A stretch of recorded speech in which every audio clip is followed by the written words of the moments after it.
I stared at the termination letter in my hands, the words blurring together as I sat in our kitchen.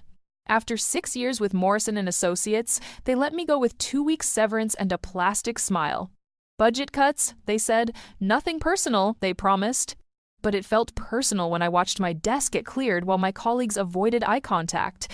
The front door slammed shut, and I quickly folded the letter, sliding it under a stack of mail. Thomas's footsteps echoed through our marble foyer. IMC, those expensive Italian leather shoes he bought last month, clicking against the floor like a countdown timer. Elena? His voice carried that familiar tone of someone who expected immediate attention. In here, I called back, forcing my voice to sound normal. Thomas appeared in the doorway, already loosening his silk tie. At 36, he still looked like the ambitious banker I married 8 years ago, but something had changed in his eyes over the years. The warmth I once saw there had been replaced by something colder, more calculating.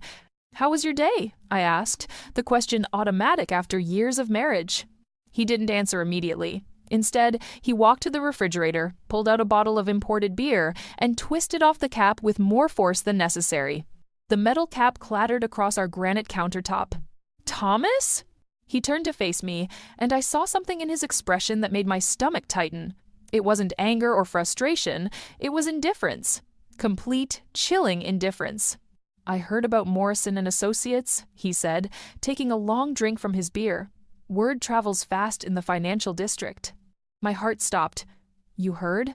"Layoffs hit them hard today. 15 people, including some senior staff." He leaned against the counter, studying me like I was a problem he needed to solve. "I assume you were one of them?" I nodded slowly, unsure why this conversation felt like walking through a minefield. Thomas set down his beer and crossed his arms. "Well, that changes things." "Changes what things?" "Our arrangement." He said it so casually, like he was discussing the weather. "For the past 8 years, we've split everything equally.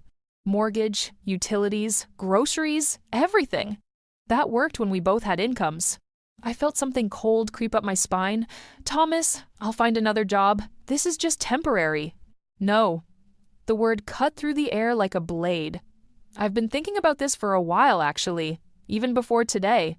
I make good money, Elena. More than good money. And I've been carrying more than my fair share lately." "Carrying more than your share?" The words came out sharper than I intended. "I've contributed equally to everything since we got married. Every single bill, every payment."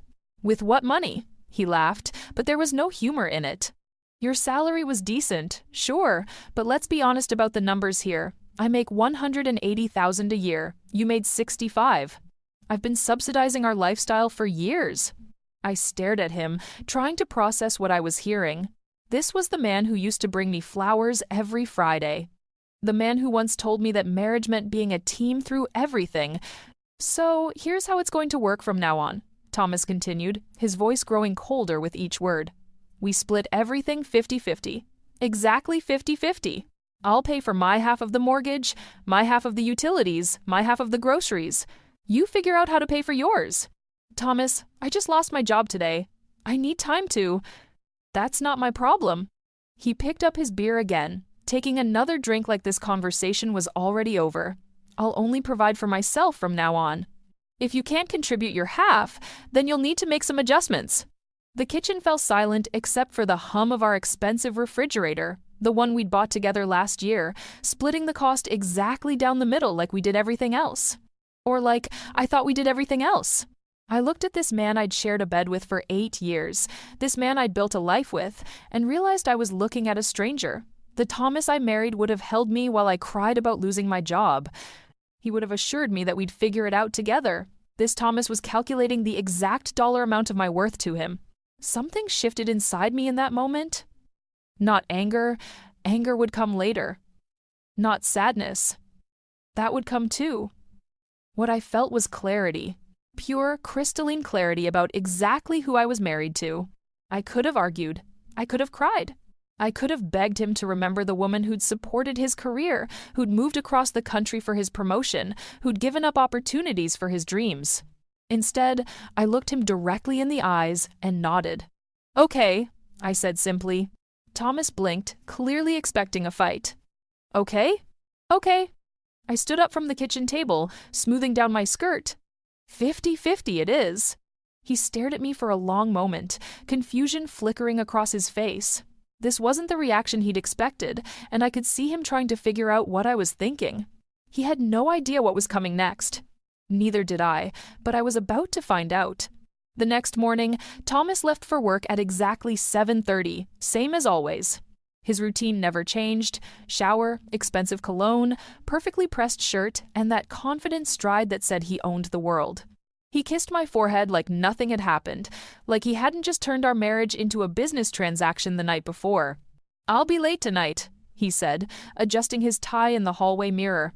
"Big client meeting?" I nodded from the kitchen table, sipping my coffee. "Of course." The moment his car pulled out of the driveway, I moved.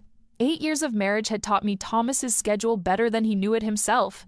He wouldn't be home until after 8, giving me nearly 12 hours to do what I needed to do. I started with our home office, the room Thomas considered his domain. He kept all our important papers there, filed away in his methodical system. Bank statements, investment records, insurance policies, everything organized by date and category. Thomas loved control, and controlling our finances had always been his way of maintaining it. But I wasn't the helpless wife he thought I was. Before Morrison and Associates, I'd worked in financial analysis for 3 years.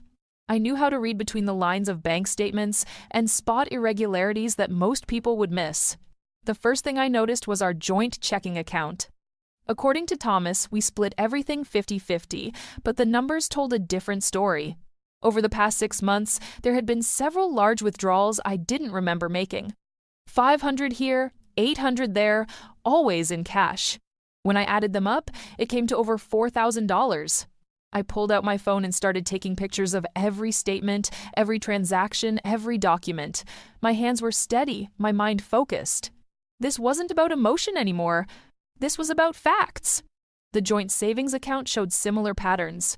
Money going out that I hadn't authorized, transfers to accounts I didn't recognize.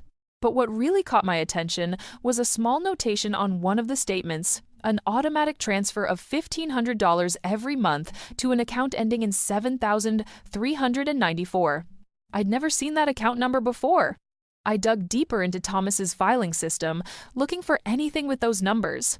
Hidden behind our tax returns from 2 years ago, I found what I was looking for: statements for a personal savings account in Thomas's name only, an account I never knew existed. My breath caught in my throat as I looked at the balance: $87,412. $87,000 that Thomas had been hiding from me while lecturing me about carrying my fair share. I photographed every page, my anger building with each transaction. The automatic transfers from our joint account had been going on for over 2 years. Thomas had been systematically moving our shared money into his personal account while I contributed my entire paycheck to our joint expenses. But that wasn't the worst part. As I scrolled through the transactions, I saw charges that made my stomach turn. Expensive dinners at restaurants we'd never been to together. Hotel charges in the city when Thomas claimed to be working late. Jewelry purchases from stores I'd never heard of. Jewelry I'd certainly never received. One charge stood out: a weekend at the Riverside Resort, the same weekend Thomas told me he was at a banking conference in Chicago. The charge was for a couples package, complete with spa treatments and champagne service. I sat back in Thomas's leather chair, staring at the evidence spread across his desk. My husband wasn't just financially manipulating me, he was cheating on me. And he was using our shared money to do it. My phone buzzed with a text message: "Thomas, hope you're having a productive day job hunting. Remember, rent is due in 2 weeks." I stared at the message, then at the bank statements showing his secret account with nearly $90,000. He was worried about me paying rent while sitting on enough money to cover our mortgage for 2 years. I kept digging. Credit card statements revealed more of the same pattern, and man, expensive purchases I never benefited from, charges at places I'd never been, a lifestyle Thomas was living without me. But the most damaging discovery came in a folder marked Investment Portfolio. Thomas had been telling me for years that we couldn't afford to invest more money, that we needed to be conservative with our savings. But here were statements showing he'd been making significant investments in his name only, using money from our joint accounts to fund his personal portfolio. The man who told me yesterday that he'd been subsidizing our lifestyle had actually been stealing from me for years. I photographed everything, creating a digital trail of evidence that painted a clear picture of financial fraud and infidelity. But I didn't stop there.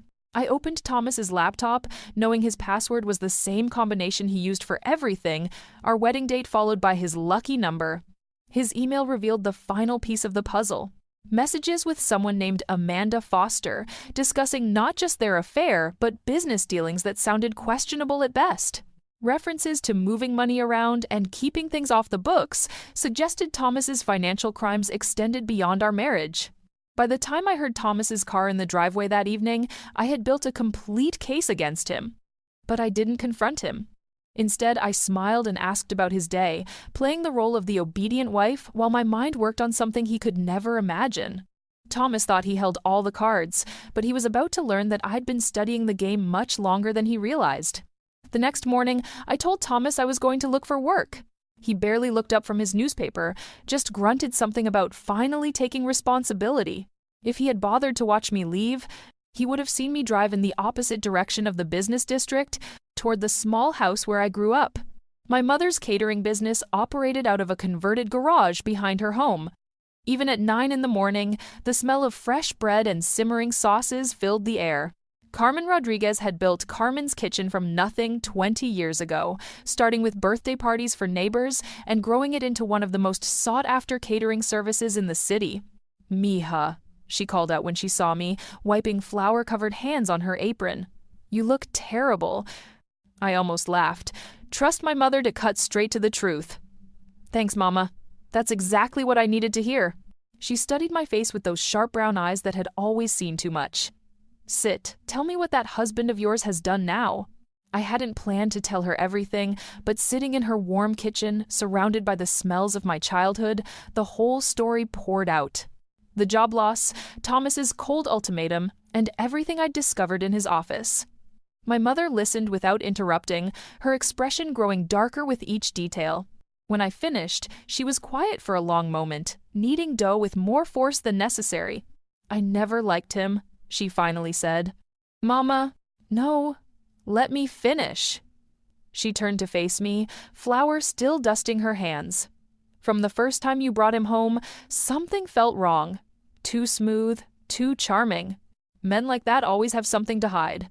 I thought about all the times over the years when my mother had made subtle comments about Thomas, how he never helped with dishes when he visited, how he always steered conversations back to his job, his achievements, his plans, how he'd gradually convinced me to see my family less, claiming we were too busy with his career demands.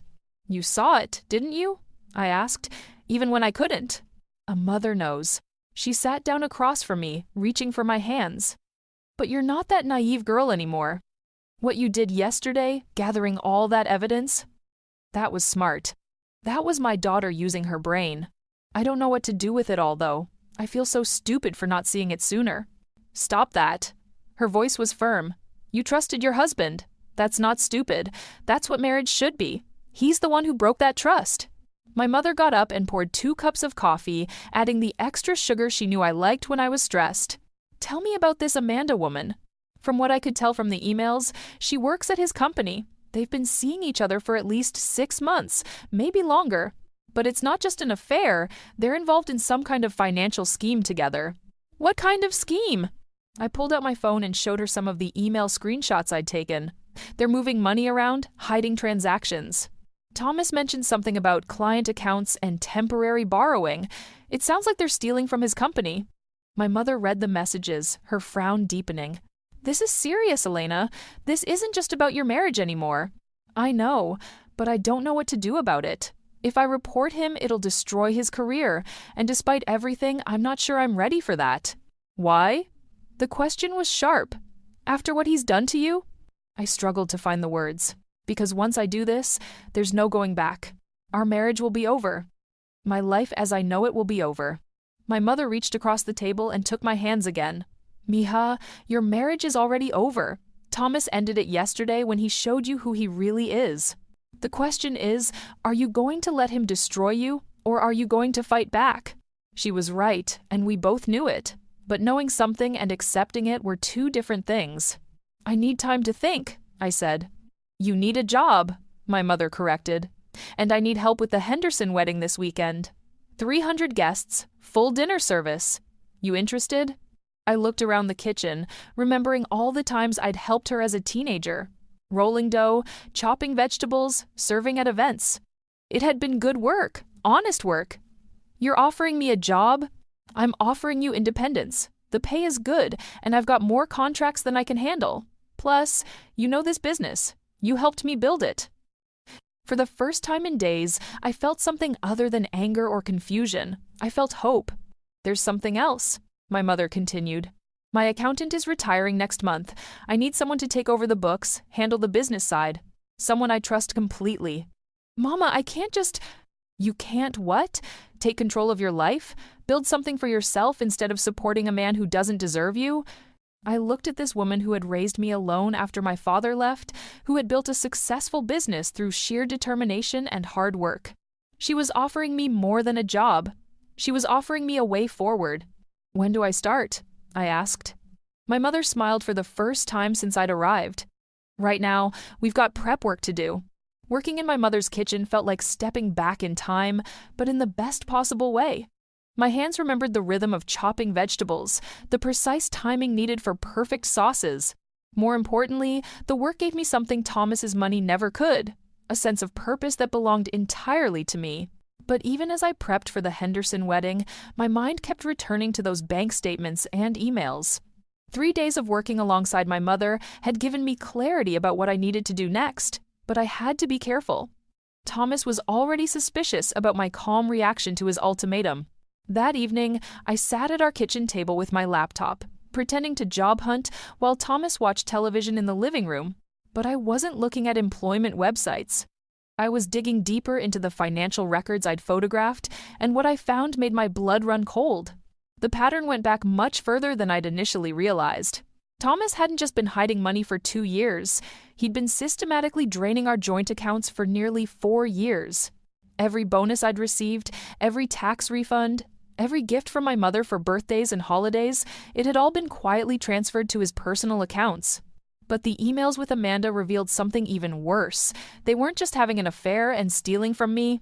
They were embezzling money from Thomas's company, using fake client accounts to funnel funds into their personal investments. One email thread made me physically sick. Asterisk Amanda. The Peterson account transfer went through. Another $15 Kelvins clean. Asterisk Thomas. Perfect. Elena has no idea about any of this. She's too trusting to question anything. Asterisk Amanda. What happens when she finds out? Asterisk Thomas. She won't. And even if she does, what's she going to do? She depends on me for everything. Asterisk. I stared at the screen, my hands shaking with rage. He'd been laughing about my trust, using it as a weapon against me while he stole from both me and his employer. The man I'd loved, the man I'd built a life with, saw me as nothing more than a convenient fool. The next email was even worse. Asterisk Thomas. I'm thinking of asking for a divorce anyway. Elena's becoming dead weight. With her job gone, she's just an expense now. Asterisk Amanda.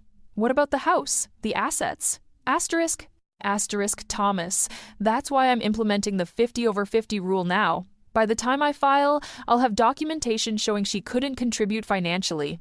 No judge will give her half of anything. Asterisk. My vision blurred with tears of fury. Thomas hadn't just decided to abandon me after I lost my job. He'd been planning to divorce me and leave me with nothing. The 50/50 ultimatum wasn't about fairness. It was about building a legal case to prove I was financially dependent so he could keep everything in the divorce. I screenshot every email, every bank statement, every piece of evidence. But I needed more than just proof of his betrayal. I needed to understand the full scope of his crimes. I spent the next hour researching the company accounts mentioned in the emails, cross-referencing them with Thomas's bank records. I began to see the pattern. Money would disappear from client accounts at his investment firm, get transferred through a series of shell companies, and eventually end up in accounts controlled by Thomas and Amanda. They'd stolen over $200,000. My phone buzzed with a text from my mother. How's the job hunting going? I typed back, found something interesting. We'll call you tomorrow. Thomas appeared in the kitchen doorway, beer in hand. Any luck with the job search? I looked up at him, this man who'd been systematically destroying my life while pretending to love me, and forced a smile. A few possibilities. Nothing concrete yet. Well, don't take too long. Like I said, I'm only covering my half of expenses now. He took a drink, studying my face. You're taking this whole thing pretty well. I thought you'd be more upset. What's the point of being upset? I kept my voice level, even though I wanted to scream. You made your position clear. I need to adapt. Something flickered in his eyes. Suspicion, maybe, or disappointment that I wasn't falling apart like he'd expected. Right. Well, good. I'm glad you're being reasonable about this. After he went to bed, I continued my research. I found the contact information for Thomas's company's internal audit department and their external compliance officer. I researched whistleblower protections and financial fraud reporting procedures. But most importantly, I started documenting everything with timestamps and detailed notes. If I was going to bring down Thomas and Amanda, I needed an airtight case. By 3 a.m, I had compiled a comprehensive file of evidence. Bank records showing the systematic theft from our joint accounts, email threads proving the affair and the embezzlement scheme, transaction records linking Thomas and Amanda to fraudulent client accounts. I had enough evidence to destroy Thomas's career, send him to prison, and ensure I got everything I deserved in the divorce. But I wasn't ready to use it yet. Thomas thought he was playing chess while I played checkers. He had no idea I'd been studying his moves for years, learning his patterns, understanding his weaknesses. Tomorrow, I would start building my own game. And when I was ready to make my move, Thomas would never see it coming. The hunter had become the hunted, and he didn't even know it. 2 weeks into my new routine, I had fallen into a perfect rhythm of deception. Every morning, I kissed Thomas goodbye and told him I was job hunting. Instead, I drove to my mother's catering business, where I was quickly becoming indispensable. The Henderson wedding had been a massive success, leading to 3 more bookings that month. But the real work happened in the evenings, after Thomas fell asleep. I had opened my own business checking account under the name ER Consulting Services, using my mother's address as the business location. Thomas never opened mail that wasn't addressed to him, so the bank statements would be safe. Within a week, I had landed my first client, a small restaurant chain that needed help organizing their financial records. The irony wasn't lost on me. While Thomas thought I was desperately searching for employment, I was building something that could make me more money than my old corporate job ever did. You look different, Thomas said one evening, studying me across the dinner table. More. I don't know. Relaxed? I shrugged, cutting into the chicken I'd prepared, a recipe I'd learned from my mother's catering menu. I guess I'm adjusting to the new normal. Good.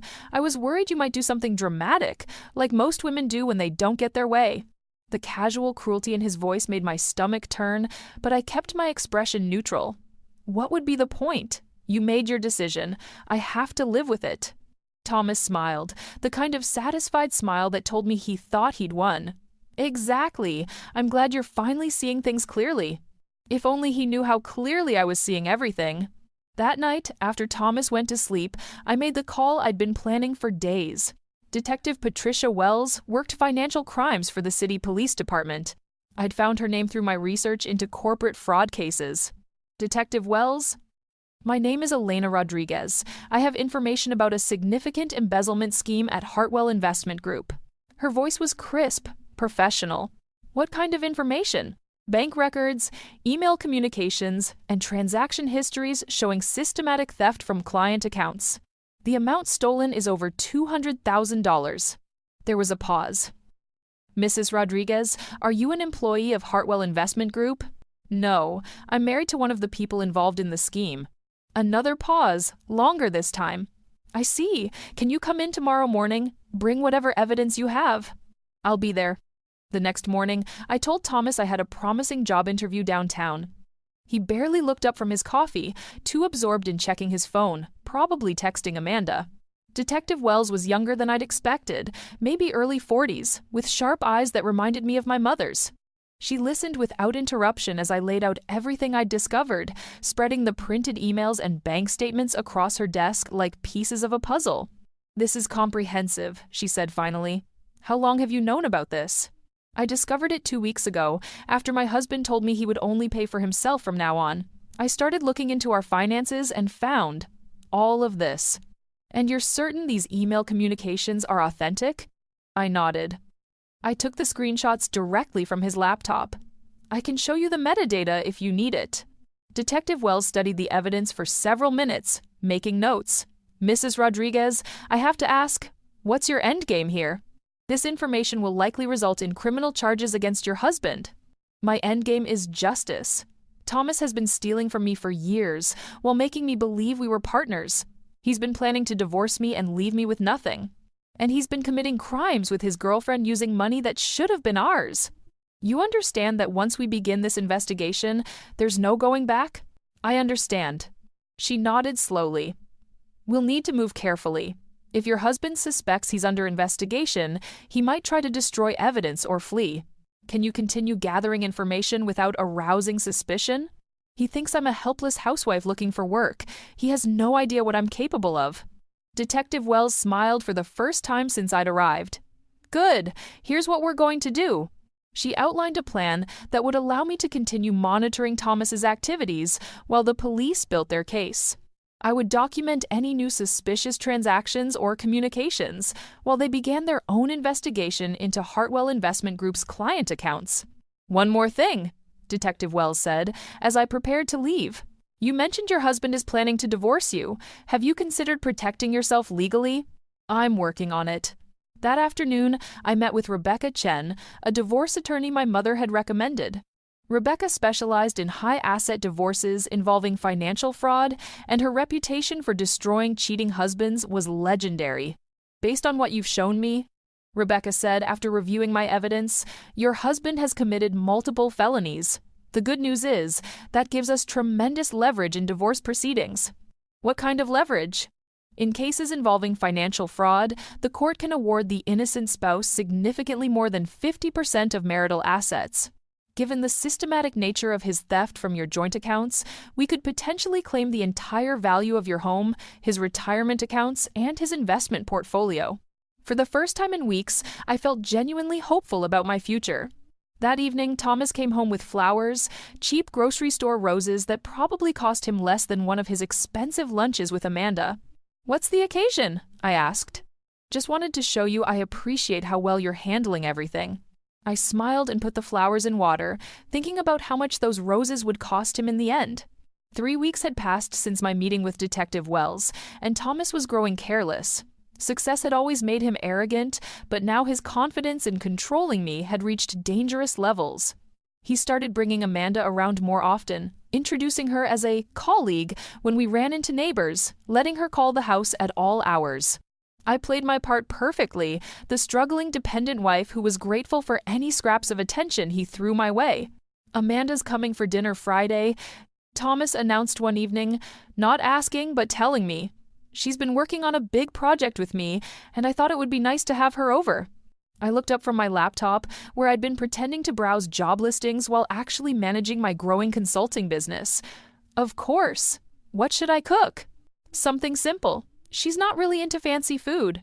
The casual disrespect in his voice made my jaw clench, but I nodded sweetly. I'll make something nice. What Thomas didn't know was that Detective Wells had asked me to encourage exactly this kind of meeting. The more comfortable Thomas and Amanda became around me, the more likely they were to slip up and reveal information about their crimes. Friday evening arrived, and Amanda Foster turned out to be exactly what I'd expected: blonde, ambitious, and completely convinced of her own cleverness. She walked into my home wearing a designer dress that probably cost more than most people's monthly salary, treating me like I was the hired help. "Elena, right?" she said, barely glancing at me as Thomas took her coat. "Thomas has told me so much about you." I bet he had. Dinner was a masterclass in psychological torture. Amanda and Thomas discussed their work projects in code, making inside jokes and sharing meaningful looks across my dining room table. They talked about their recent business trip to Miami, the same weekend Thomas had told me he was visiting his sick aunt in Ohio. "The client meeting went so well," Amanda said, cutting into the salmon I'd prepared. "We should definitely pursue more opportunities like that." "Absolutely," Thomas agreed. "The returns have been better than expected." I served dessert and coffee, playing the perfect hostess while mentally recording every word for Detective Wells. But the real breakthrough came when Amanda excused herself to use the bathroom and left her phone on the table. Thomas immediately picked it up, scrolling through something with a frown. "The Peterson transfer is delayed," he muttered. "Problem?" I asked innocently. "Just work stuff. Nothing you'd understand." When Amanda returned, she seemed agitated.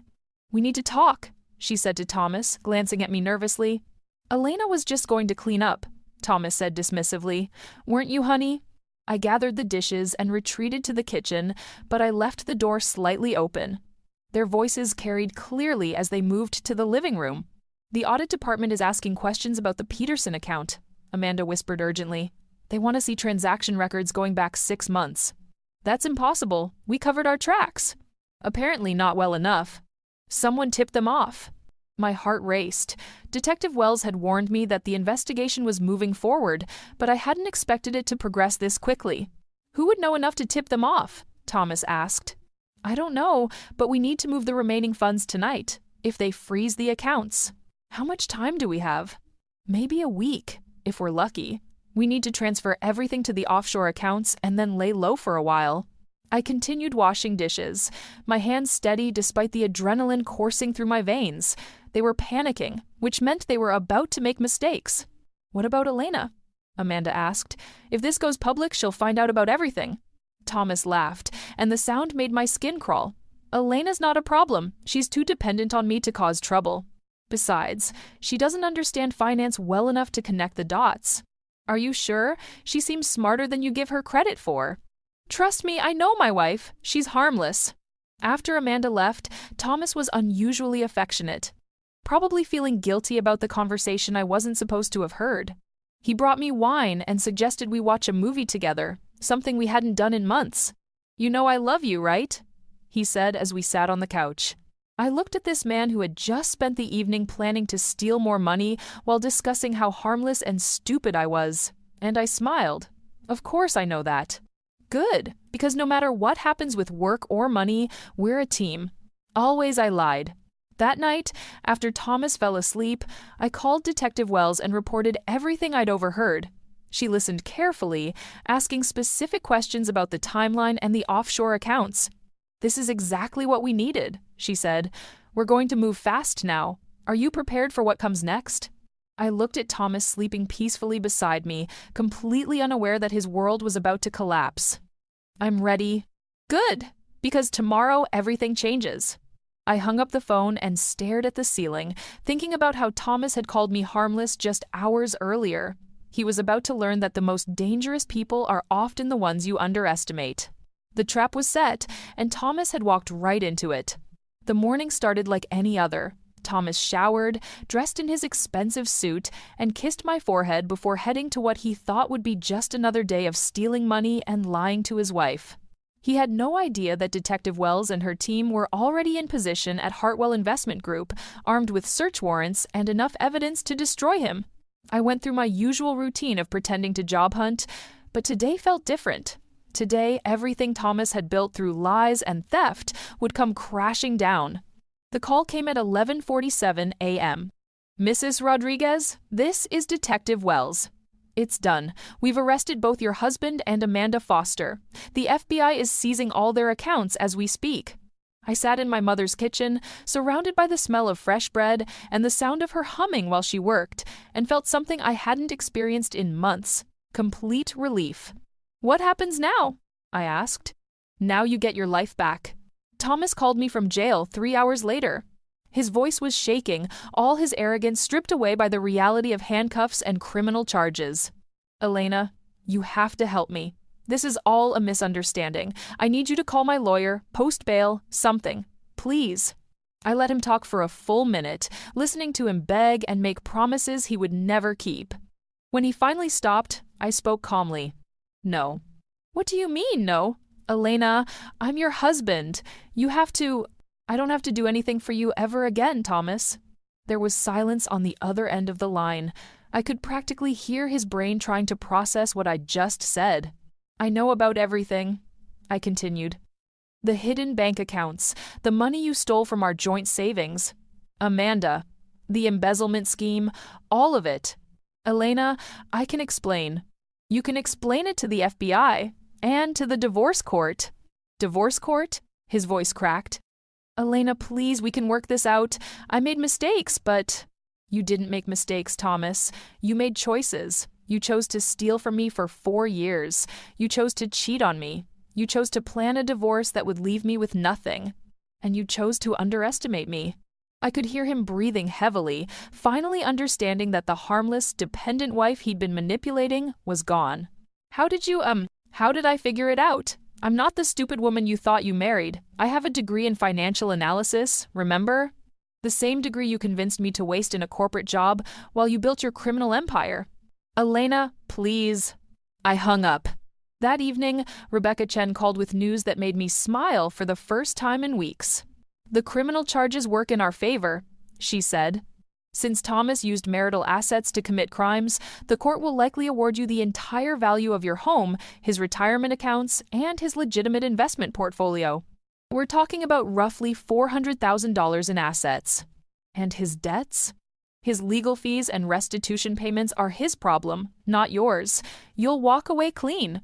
3 days later, I stood in the courthouse as Thomas was arraigned on charges of embezzlement, wire fraud, and money laundering. He looked smaller somehow, diminished by the orange jumpsuit and the weight of his crimes. Amanda stood beside him, her designer confidence replaced by the pale fear of someone facing federal prison time. When Thomas saw me in the gallery, his eyes filled with something that might have been regret, but it was too late for regret. After the hearing, I drove to the house we'd shared for 8 years. It felt different now, not like a prison, but like a fresh start. I walked through each room, planning how I would redecorate, how I would make this space truly mine. My phone rang. It was my mother. How do you feel, Mija? I stood in the kitchen, where Thomas had delivered his cruel ultimatum just 6 weeks earlier, and I smiled. Free. Good, because I have news. The Riverside Hotel wants to hire us for their entire wedding season. 50 events, full catering service. We'll need to expand the business. We? You didn't think I was going to let you go back to working for someone else, did you? We're partners now. Equal partners. I looked out the window at the garden I'd planted, but never had time to enjoy while I was supporting Thomas's lies. Tomorrow, I would start tending it properly. Partners sounds perfect. 6 months later, Thomas was sentenced to 8 years in federal prison. Amanda got 6 years. I kept the house, the investments, and my dignity. But more importantly, I kept the lesson Thomas had inadvertently taught me. Never underestimate a woman who has nothing left to lose. My consulting business was thriving, my partnership with my mother was stronger than ever, and for the first time in years, I was building a life that belonged entirely to me. Thomas had been right about one thing, everything was split 50-50 now. He got the consequences of his choices, and I got everything else. It was the fairest deal I'd ever made.